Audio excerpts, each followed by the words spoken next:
ನಮಸ್ಕಾರ ಸ್ನೇಹಿತರೆ, ಮೀಡಿಯಾ ಜಗತ್ತು ಮತ್ತೊಂದು ವಿಡಿಯೋಗೆ ಸ್ವಾಗತ ಸುಸ್ವಾಗತ. ಸ್ನೇಹಿತರೆ, ಇವತ್ತಿನ ಒಂದು ವಿಡಿಯೋದಲ್ಲಿ ಸಮೀರ್ ನಿಗಮ್ ವಿರುದ್ಧ ಸಿಟ್ಟಿಗೆದ್ದ ಕನ್ನಡಿಗರು, ಕಾರಣಕ್ಕೆ ಅವರು ಏನು ಹೇಳಿದ್ರು ಕನ್ನಡಿಗರಿಗೆ, ಟೋಟಲ್ ಇನ್ಫಾರ್ಮೇಷನ್ನ ಇದೇ ವಿಡಿಯೋದಲ್ಲಿ ತಿಳಿಸ್ಕೊಡ್ತೀನಿ. ವಿಡಿಯೋನೆಲ್ಲೂ ಕೂಡ ಸ್ಕಿಪ್ ಮಾಡಬೇಡಿ. ಖಾಸಗಿ ವಲಯದಲ್ಲಿ ಕನ್ನಡಿಗರಿಗೆ ಮೀಸಲಾತಿ ಮಸೂದೆ ತರಲು ಹೊರಟಿದ್ದ ಕರ್ನಾಟಕ ಸರ್ಕಾರವನ್ನು ಟೀಕಿಸಿದ ಫೋನ್ಪೇ ಸಂಸ್ಥೆಯ ಸಿಇಒ ಸಮೀರ್ ನಿಗಮ್ ವಿರುದ್ಧ ಕನ್ನಡಿಗರು ಭಾರಿ ಆಕ್ರೋಶ ವ್ಯಕ್ತಪಡಿಸಿದ್ದು, ಫೋನ್ಪೇ ಅಪ್ಲಿಕೇಶನನ್ನು ಮೊಬೈಲಿಂದ ತೆಗೆದಾಕಿದ್ದಾರೆ. ಸ್ನೇಹಿತರೆ, ಯಾವ ಕಾರಣಕ್ಕೆ ಅವರು ಏನು ಹೇಳಿದ್ರು ಕನ್ನಡಿಗರಿಗೆ ಅನ್ನೋದನ್ನ ತಿಳಿಸ್ಕೊಡ್ತೀನಿ. ಕರ್ನಾಟಕ ಸರ್ಕಾರ ಖಾಸಗಿ ವಲಯದಲ್ಲಿ ಮೀಸಲಾತಿ ತರುವ ಮಸೂದೆ ತರುವ ನಿರ್ಧಾರ ಹೊರಬೀಳುತ್ತಿದ್ದಂತೆ ಹಲವು ಕಂಪನಿಗಳ ವಿರುದ್ಧ ವ್ಯಕ್ತಪಡಿಸಿವೆ. ತಾತ್ಕಾಲಿಕವಾಗಿ ಮಸೂದೆ ತಡೆ ಹಿಡಿದಿದ್ದು, ಶೀಘ್ರದಲ್ಲೇ ಮಸೂದೆ ಜಾರಿ ಮಾಡುವುದಾಗಿ ಸಿಎಂ ಸಿದ್ದರಾಮಯ್ಯ ಅವರು ಹೇಳಿದರು. ಫೋನ್ಪೇ ಸಿಇಒ ಸಮೀರ್ ಟ್ವೀಟ್ ಮಾಡಿ ಕರ್ನಾಟಕ ಸರ್ಕಾರದ ನಿರ್ಧಾರವನ್ನು ಟೀಕಿಸಿದ್ದಾರೆ. ನನಗೆ 46 ವರ್ಷ, 15ಕ್ಕಿಂತ ಹೆಚ್ಚು ವರ್ಷಗಳ ಕಾಲ ರಾಜ್ಯದಲ್ಲಿ ಎಂದಿಗೂ ವಾಸಿಸಲಿಲ್ಲ. ನನ್ನ ತಂದೆ ಭಾರತೀಯ ನೌಕಾಪಡೆಯಲ್ಲಿ ಕೆಲಸ ಮಾಡುತ್ತಿದ್ದರು.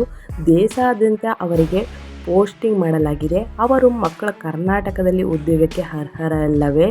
ನಾನು ಕಂಪನಿಗಳನ್ನು ನಿರ್ಮಿಸುತ್ತೇನೆ. ಭಾರತಾದ್ಯಂತ 25,000 ಉದ್ಯೋಗಗಳನ್ನು ಸೃಷ್ಟಿಸಿದೆ. ನನ್ನ ಮಕ್ಕಳು ತಮ್ಮ ತವರು ನಗರದಲ್ಲಿ ಉದ್ಯೋಗಕ್ಕೆ ಅರ್ಹರಲ್ಲವೇ? ಇದು ಅವಮಾನ ಎಂದು ಹೇಳಿದ್ದಾರೆ. ಮತ್ತೊಂದು ಟ್ವೀಟ್ನಲ್ಲಿ, ಕನ್ನಡ ಎಂದರೆ ಕನ್ನಡ ಮಾತನಾಡುವ ಜನರು ಮಾತ್ರ ಮೀಸಲಾತಿ ಪಡೆಯುವುದೇ? ನಾನು ಭಾರತದಲ್ಲಿ ಎಲ್ಲಿ ಬೇಕಾದರೂ ಕೆಲಸ ಮಾಡಬಹುದು. ನಾನು ಬಯಸುವ ಯಾವುದೇ ಭಾಷೆಯನ್ನು ನಾನು ಕಲಿಯಬಲ್ಲೆ. ಭಾರತ ಸಂವಿಧಾನ ನನಗೆ ಈ ಹಕ್ಕುಗಳನ್ನು ನೀಡಿದೆ. ಇದು ನನ್ನ ಆಯ್ಕೆ.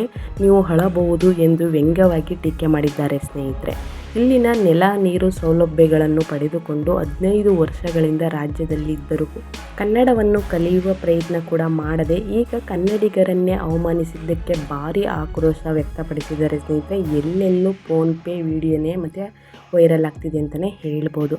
ಅದರ ಜೊತೆಗೆ ಸಮೀರ್ ನಿಗಮ್ ವಿರುದ್ಧ ಆಕ್ರೋಶ ವ್ಯಕ್ತಪಡಿಸಲು ಕನ್ನಡಿಗರು ತಾವು ಬಳಸುವ ಫೋನ್ಪೇ ಅಪ್ಲಿಕೇಶನನ್ನು ಅನ್ಇನ್ಸ್ಟಾಲ್ ಮಾಡುವಂತೆ ಅಭಿಯಾನ ಆರಂಭಿಸಿದ್ದಾರೆ. ಸ್ನೇಹಿತರೆ, ಎಕ್ಷನ್ನಲ್ಲಿ ಅಭಿಯಾನ ಆರಂಭಿಸಿದ್ದು ಸದ್ಯ ಟ್ರೆಂಡಿಂಗ್ ಆಗಿದೆ ಅಂತಲೇ ಹೇಳ್ಬೋದು.